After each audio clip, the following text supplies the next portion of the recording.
There's a Gemara in Shabbat in 116 Amud Aleph, and it quotes a pasuk from Mishlei. With wisdom she built her house, she carved its 7 pillars. And the Gemara wants to explain that the 7 pillars are the 7 books of the Torah. So what do you mean the 7 books of the Torah? So Bereshit is one, Shemot is another, and Vayikra is a third. And then the first part of Bamidbar up until Parsha Beha'alotecha, where you have the inverse nuns, that is another book. And then we have the 2 pasukim, which start Vihi bin Soah Ha'aron, which are inside these nuns, these inverse nuns. That is a separate book in its own right. Then you have the rest of Bamidbar, which is a 6th book. And then, of course, Sefer Devarim, which is a 7th book. So basically, Bereshit, Shemot, and Vayikra, 3. Bamidbar is split into 3. The first section until these inverse nuns, those 2 pasukim as a 5th, the rest of Bamidbar, and then you have Devarim itself. And of course, we know from Halacha that when you write a Sefer Torah, you write it as 5 books. You leave the gaps so it becomes 5 books. Hence, we call a book containing the Sefer Torah a Chumash, from 5. However, this idea that there are 7 books in the Torah is an idea that we do give credence to. We do say that on a spiritual level, there is an idea of 7 books in the Torah. So that begs a number of questions. The first one is this. How can these 2 pasukim within the inverse nuns be an entire sefer in its own right? How can that be? It's only 85 letters. How can you say that literally a couple of lines are a complete sefer? What does that mean? And why inside the inverse nuns? What are they supposed to represent? And the whole of this is, what do we learn from it? You know, even if we say that 2 lines, these 2 pasukim, are indeed a complete sefer, and Bamidbar split into 3, what do we learn from that? What's the lesson we're supposed to take away? And there's something else. There's an idea that not only are these 2 pasukim a complete sefer, but they're a sefer that was never finished, that was never fully written, and in fact is yet to be written. So what does that mean as well? So in order to understand and be able to answer these questions, we need to actually know what these pasukim mean. What are they saying? So let's have a look at that. So it starts, V'yehi bin Soah Ha'aron, and it came to pass when the ark would journey. So what does that mean? So we have to understand what the Aron represents. The Aron represents 3 things. First of all, it represents the Shekhinah. Because, of course, we know that the Shekhinah dwelled just above the Aron, between the Keruvim. This was true in the Mishkan, and, of course, in the Beit HaMikdash as well. So the Aron represents, in many ways, the Shekhinah. The Aron represents also divine revelation. We have to say, what was in the Aron? So let's talk about the Beit HaMikdash. Right? What was in the Aron?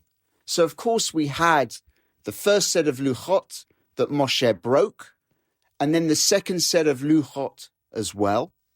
And then it also contained the Sefer Torah that Moshe wrote at the end of his life. But it contained 2 more things. It contained the staff that budded, we read about in Parsha Korach, of Aaron.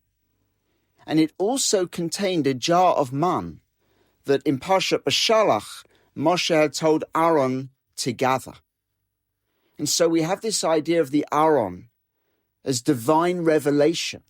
Of course, the Luchot represent the greatest revelation in the history of the world at Har Sinai, Matan Torah.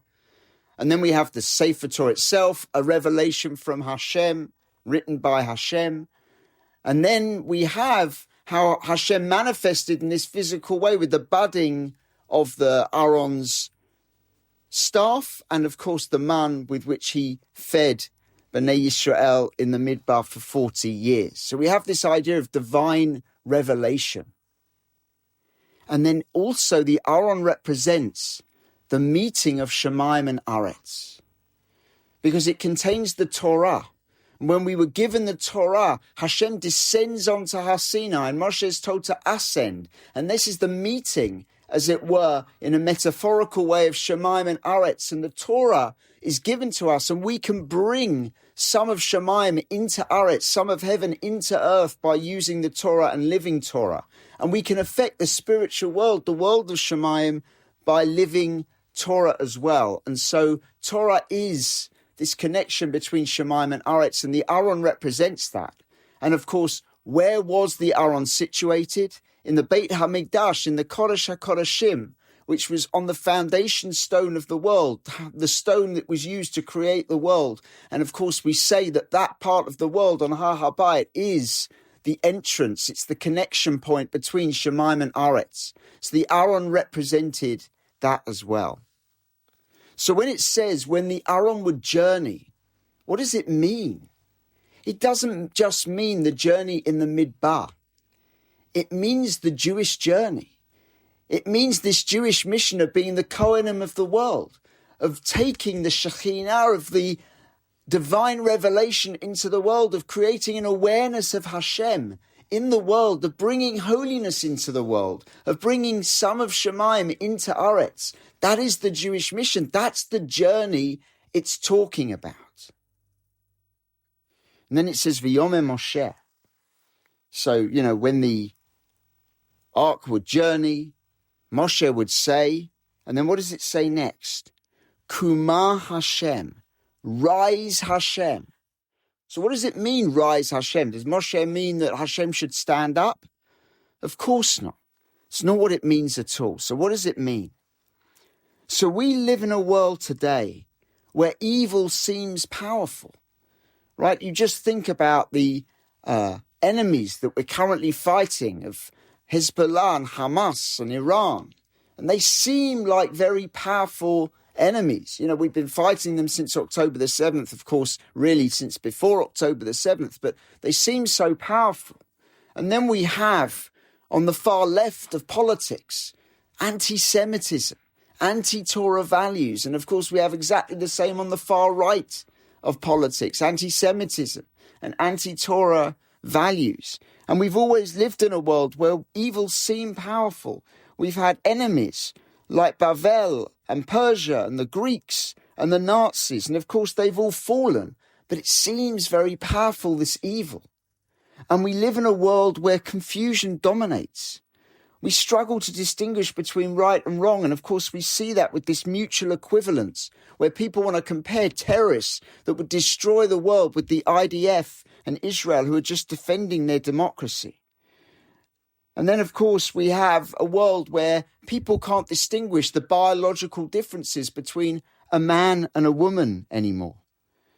And then we live in a world where tolerance is so important that we say that all lifestyles are equally good, which is just ridiculous, and it just leads to this moral confusion. And then, of course, we live in a world where there's no objective truth anymore. We don't have truth, we have my truth and your truth, which is ridiculous. It's not my truth and your truth. That just means there's narratives. And so we have competing narratives rather than reality. And facts become opinions, and feelings become evidence, and truth is just whatever you want. So when we say, Kuma Hashem, rise Hashem, what does it mean? It means taking this revelation, Torah, into the world, taking holiness into the world, taking an awareness of Hashem into the world. This is the consequence of that journey, that Kuma Hashem, Hashem rises. And then we have the next part of the pasuk, V'yafutzu oyevecha, v'yanusu misanecha mipanecha. And your enemies shall be scattered, and those who hate you shall flee from you. What does that mean? It means that when you take the Aron into the world and Hashem is raised up, then evil disappears. Confusion disappears because there's clarity and there's suddenly truth. We get truth. And what's interesting is it says, and your enemies should be scattered, and those who hate you shall flee from you. It doesn't say your enemies will be destroyed. What does that mean? How does that work? So the analogy that I would give is darkness. If you have darkness and then you turn on a light, you wouldn't say you destroyed darkness. I mean, on a level, you have destroyed the darkness, but that's not how we'd word it. We just say the darkness is gone because now there's light. And once there's light, there's no more darkness. The light stops there being darkness. When you take the Aaron into the world and HaShem rises and there becomes an awareness of HaShem, your enemies just flee. They're just scattered because suddenly evil disappears, confusion disappears. There's an objective truth that you can understand. It all just dissipates like when you turn the light on and suddenly there's no darkness anymore. That's what happens. And then we have the next pasuk, the second pasuk, uvnucha, and when it rested. What does it mean when it rested? So uvnucha comes from menucha. It's comfort. Because once you've turned on the light and the darkness has disappeared, there's an awareness of HaShem in the world. Then there can be rest. We can rest with the Shekhinah. And we get a taste of that, of course, on Shabbat. And we have Eretz Israel, where we're supposed to build a society based on Torah, where we can rest with the Shekhinah. And of course, the ultimate of that is the Beit HaMikdash itself that contained the Shekhinah. But that's the rest. And then it says, Yomah, and he would say, Shuva HaShem. What do we mean, return HaShem? What do you mean? HaShem never went away. What's return? The Zohar wants to bring down and say, after the confrontation, when the Aaron's gone out into the world and the enemies have been scattered and evil and confusion has dissipated and truth is obvious, then we have Shuva HaShem, the return of HaShem, where the Shekhinah and the Aaron and Klal Yisrael can all dwell together as one. There's a oneness. There's a completeness. There's a wholeness. That's the shalom that we daven for so often at the end of our prayers. Shalom meaning peace, but meaning fullness, completeness, harmony. That's what happens. And then, of course, it says, Rivavot Alfei Yisrael, among the myriad thousands of Israel. Because every Jew counts. Because every Jew matters. Because every Jew has a tough kid that no one else can do. And because we are all one, Klal Yisrael are all connected by one neshama, by one soul. And so the Shekhinah dwells amongst all of us, amongst the whole of Klal Yisrael. Now we understand what those two pasukim are about. We can answer one of our questions. How can two pasukim be considered a whole sefer? How does that work? Because those two pasukim encapsulate the entirety of the Jewish mission, the entirety of what it is to be a Jew, that as a Jew, as the Kohanim of the world, as the representatives of HaShem on earth, we are supposed to take the Aaron out into the world, be a light unto the nations, create an awareness of HaShem, bring holiness into the world, where HaShem rises and evil dissipates, it scatters, it disappears. And then we can dwell with the Shekhinah in comfort, all as one. That's the entirety of the Jewish mission. In two pasukim, it is a complete sefer. That's what it is. And Rabbi Sachs explains, the first 19 pasukim of Sefer Shemot and the last 25 pasukim of Sefer Bamidbar are narrative. They move. You think about the beginning of Shemot with the whole of story of Yetziat Mitzrayim. They're narrative. They move. The central figure of all of that is, of course, Moshe Rabbeinu, the greatest prophet that ever lived. And this is the Jews in history. This is the Jewish people in history. And then we have the last part of the book of Shemot. We have the whole of the book of Vayikra, the first 10 chapters of Bamidbar, 59, I think, all added together. And nothing happens. There's no narrative. We're just at Har Sinai. And this is where Aaron, in many ways, becomes the central figure, the Kohen Gadol. This is about holiness. This is the world of the Mishkan, of the Beit HaMikdash. This is the Jews in eternity. This is the eternal part of the Jewish people, beyond space and time, that dwell with the Shekhinah, in the Mishkan there, of course. And the Jews are both. We are both a historical people and we're an eternal people. And Rabbi Sachs explains, if we were only an eternal people, beyond space and time, then we wouldn't be able to affect history because we'd be beyond space and beyond time. We wouldn't be able to impact history in any way at all. But if we were only a historical people, we'd have been perished many centuries ago because we defy history. Jewish people have been so persecuted, we're so small, in exile, we would have just disappeared. And therefore, to be a Jew is to live both in history and be able to impact history. That's the first pasuk. And also be an eternal people. People beyond space and time that dwell with the Shekhinah. That's the second pasuk. And to be a Jew, we live between the creative tension of both of those, the Jewish history and the Jew of eternity. And we see that within these two pasukim that encapsulate what it is to be a Jew in its entirety. And that's why it's a complete sefer. But Rav Soloveitchik comes along and says the most amazing thing. He says, look at the beginning of Sefer Bamidbar. There's a census, there's a count. And it's a spiritual count of the Jewish people because every Jew counts. How we counted, Sa'u et Rosh, raise their heads. Every Jew matters, every Jew counts. This is the count. We're ready to go into Eretz Yisrael. And then we look at this week's Parsha and we bring Korban Pesach. The year after Yetziat Mitzrayim, we bring Korban Pesach.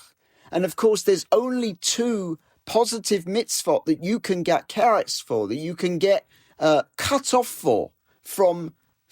spiritually for. What are they? Those two positive mitzvot, Brit Milah and Korban Pesach. Why? Because they're signs of the Brit, they're signs of the covenant with HaShem. And so we bring Korban Pesach, and we're on such a high spiritual level. There are people that can't bring the Korban Pesach because they're impure, because they buried the dead, whatever else. They've done mitzvot. And those people are exempt. They're not going to be punished. They're exempt from bringing Korban Pesach. And they don't want to be exempt. They want to do the mitzvah. They go to Moshe and say, we want to do the mitzvah. What can be done for us? And then we have this idea of Pesach Sheni in the Parsha as well. Amazing idea. And then, of course, we're introduced to the trumpets, the silver trumpets that are a call to assembly, a call to movement, a call to battle. We're ready to go into Eretz Yisrael. And then Moshe says to Yitro, his father-in-law, travel with us. And it's in the present tense. Travel with us. We're going into Eretz Yisrael. We're all set to go. And then we leave Har Sinai and we're all set to go. And then what happens? We complain about the man. We start to reminisce that how amazing Egypt was with its cucumbers and fish and garlic and onions. And then Miriam speaks out of turn about Moshe. And by next week, we have the Meraglim, the spies, and we're now in the Midbar for another 40 years. And Rav Soloveitchik wants to bring down, based on a Sforno, and the Sforno says that these pasukim is what would have happened. We would have gone into Eretz Yisrael and our enemies would have just scattered. They would have just fled. There would have been no bloodshed at all. We would have just walked into Eretz Yisrael. But of course we had the Meraglim and therefore we were there for another 40 years. And Rav Soloveitchik wants to say these two pasukim are the book that was never written.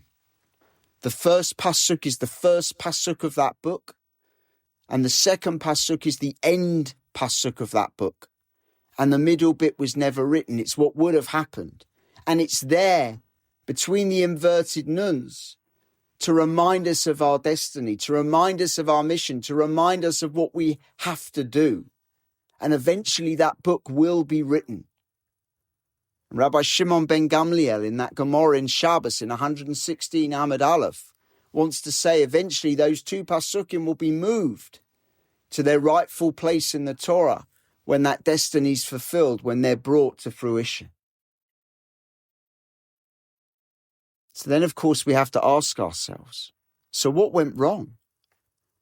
How did we go from about to go into Eretz Yisrael, into these complaints, and then into the sin of the Meraglim?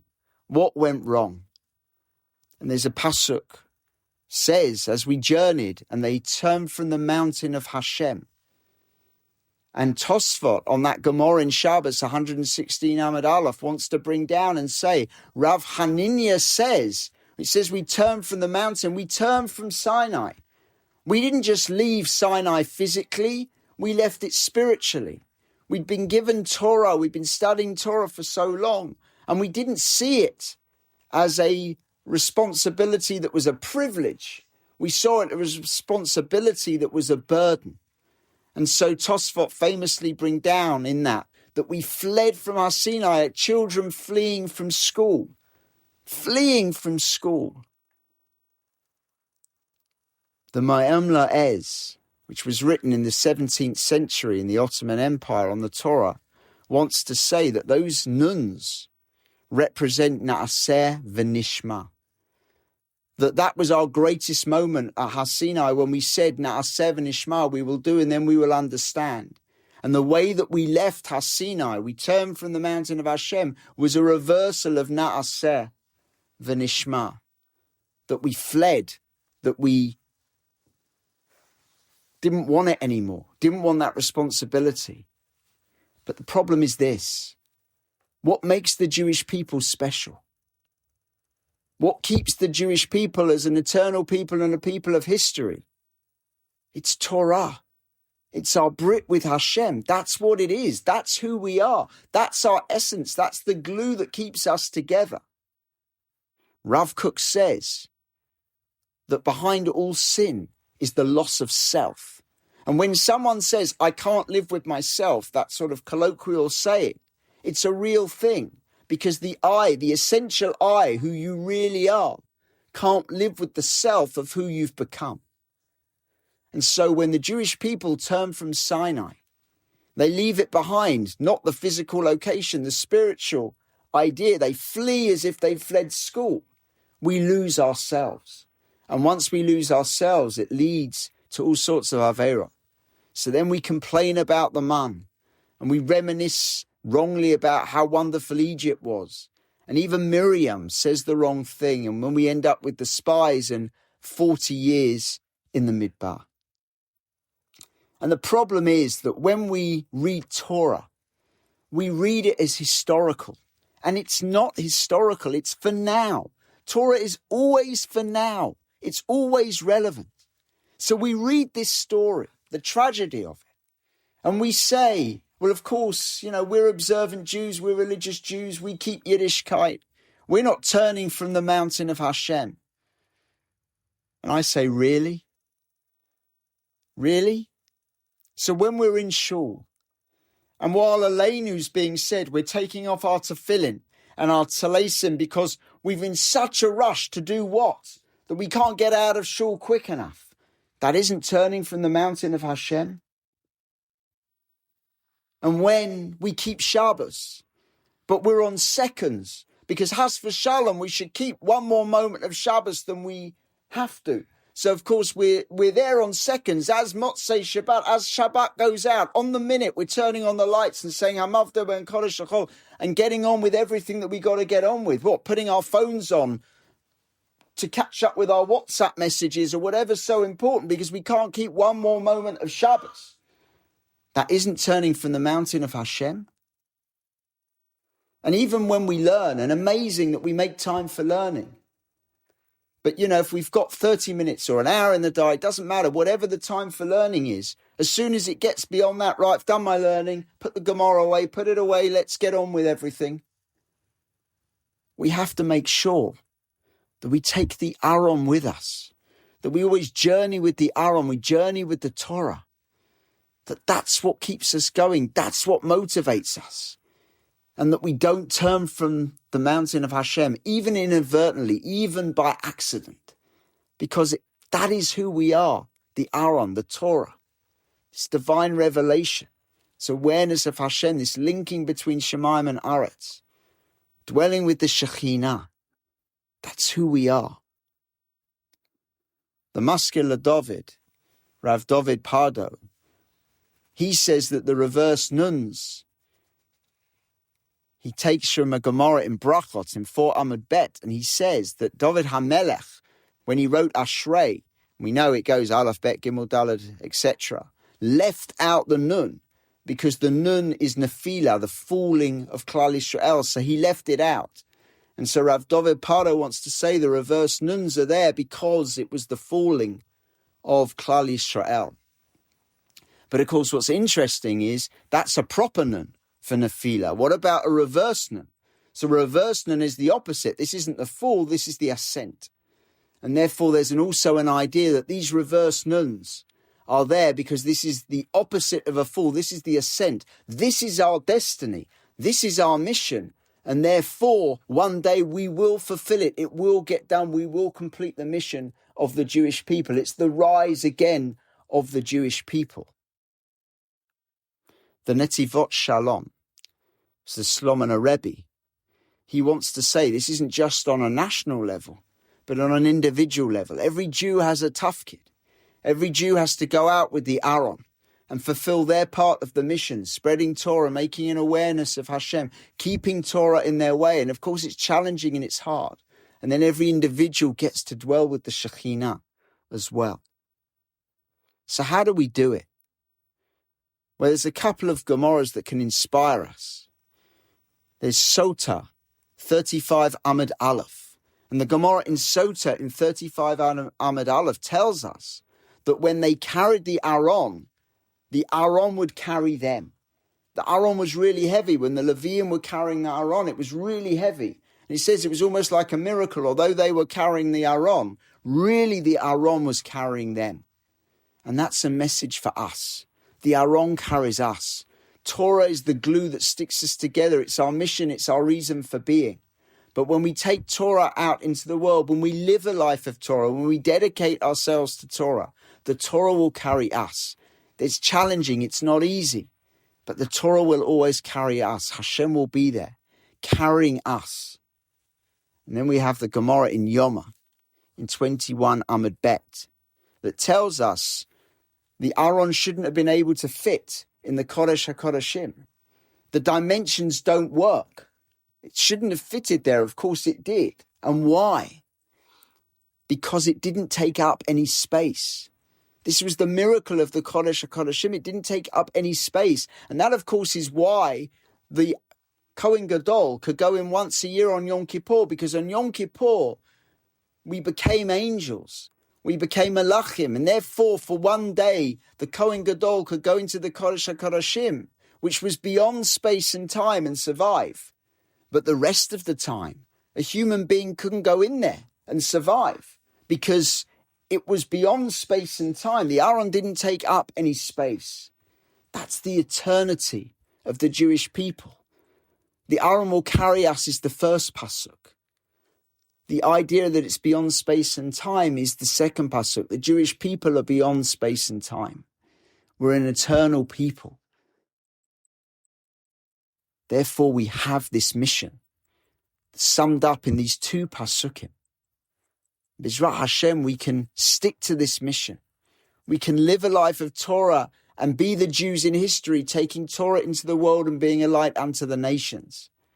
And the result of that is we can dwell with the Shekhinah, as we get a taste of on Shabbos.